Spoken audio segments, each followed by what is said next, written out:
السلام علیکم ورحمۃ اللہ وبرکاتہ۔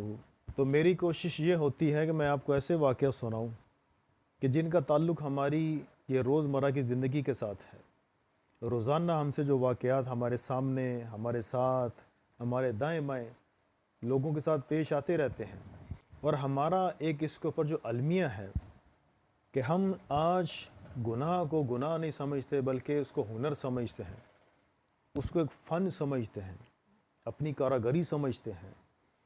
لوگوں کی زندگیوں سے کھیلنا، لوگوں کی صحت کے ساتھ کھیلنا، اپنی زندگی کو بنانے کے لیے، اپنے بچے کی زندگی کو بنانے کے لیے ہم لوگوں کی زندگیاں تباہ کرنے کے اوپر تل جاتے ہیں۔ لوگوں کی خوشیاں چھین کر اپنے گھروں کے اندر ہم خوشیاں لانا چاہتے ہیں، تو یہ ہماری سب سے بڑی بھول ہے، کیونکہ خوشیاں دینے والا اللہ ہے۔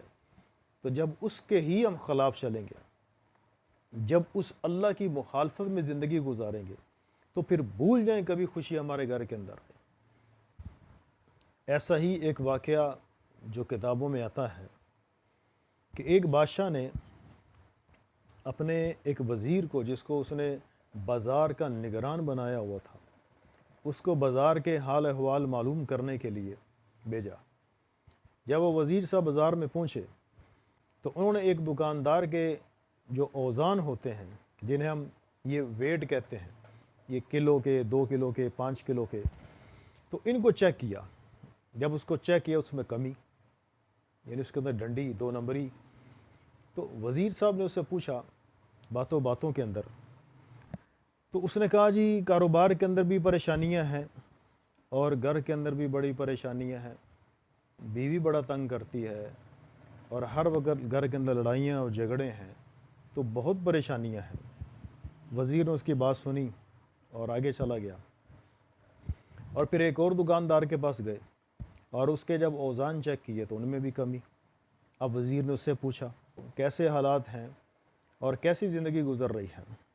اس نے کہا جی کیا بتائیں آپ کو، بڑی تنگی میں زندگی گزر رہی ہے، اور کاروبار کے اندر بھی حالات جو ہیں ناموافق قسم کے گزر رہے ہیں، اور گھر کے اندر کے جو حالات ہیں، میری اولاد بڑی نافرمان ہے، اور اس بڑھاپے کے اندر بھی مجھے ہی کاروبار کرنا پڑتا ہے۔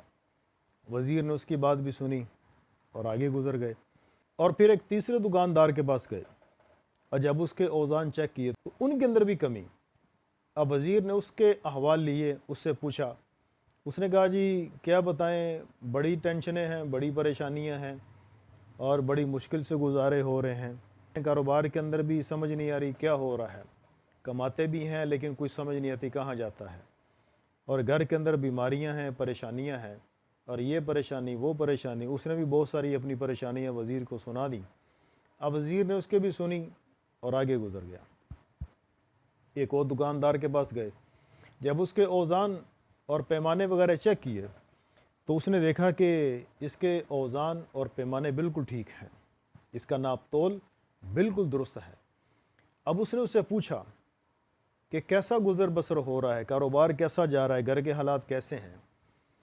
تو اس دکاندار نے بتایا کہ الحمدللہ اللہ کا بڑا احسان ہے، بڑا اللہ کا کرم ہے، کاروبار بھی اچھا ہے، اور اللہ رب العزت نے گھر کے جو معاملات ہیں، اللہ نے بیوی مجھے بڑی نیک دی ہے، بڑی صالح ہے اور بڑی خدمت گزار ہے، اور اللہ نے جو اولاد ہے، اللہ نے اولاد کے حوالے سے مجھے بڑا خوش رکھا ہوا ہے، میری تابعدار ہے، اور اللہ نے ہر طرف سے مجھے سکھی رکھا ہوا ہے، بڑا اللہ کا احسان ہے۔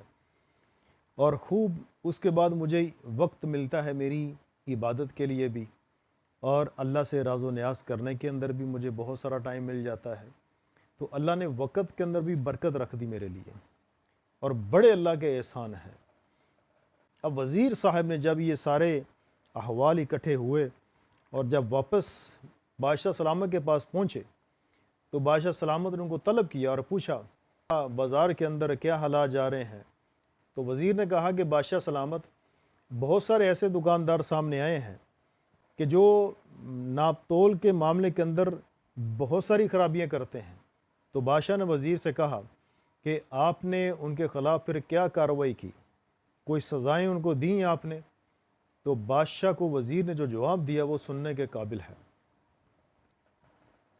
کاش کہ ہمیں بھی اللہ یہ سمجھا دے، کاش اللہ یہ ہمارے دل کے اندر بھی اتار دے، کاش کہ ہماری عقلیں بھی ٹھکانے آ جائیں ان واقعات کو سن کر۔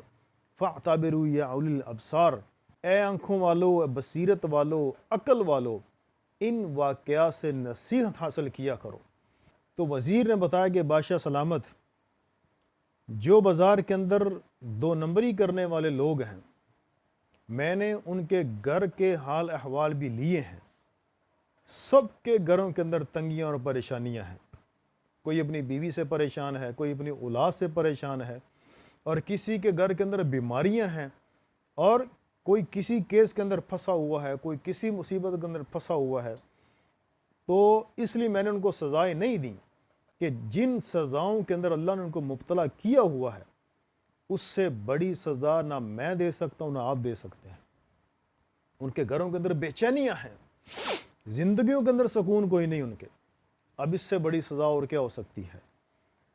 تو میرا یہ سارے واقعات آپ کو سنانے کا مقصد یہ ہے کہ ان سے میری بھی اصلاح ہو، اور سب سے پہلے میں خود اس کا محتاج ہوں کہ میری اصلاح ہو، میرے اندر کی کمیاں دور ہوں۔